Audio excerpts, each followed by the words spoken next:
Hi friends, ఈ మధ్య దాది శివాని గారు రాజమండ్రి కాకినాడలో స్పీచెస్ అయితే ఇచ్చారు. వాటి సారాంశాన్ని నేను చెప్తున్నాను. ఏంటంటే, ఓం శాంతిలో మన మనసు పీస్ఫుల్గా ఉండాలంటే మన రిలేషన్స్ మధ్య కానీ ఏ రెండు మనుషుల మధ్య కానీ ఏదైనా గొడవలు కానీ ఏదైనా జరిగితే ఎదుటి వాళ్ళని పాజిటివ్గా థింక్ చేసి వాళ్ళు పాజిటివ్గా అవ్వాలని మన మనసులో ఎప్పుడు కూడా నిరంతరం అనుకుంటూ ఉండాలండి.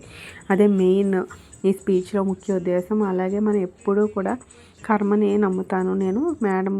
దాది మేడం కూడా కర్మ గురించి చెప్పారు. మనం ఎప్పుడు కూడా మంచి కర్మలు చేసుకుంటే నెక్స్ట్ జన్మలో కూడా మంచిగా ఉంటాము.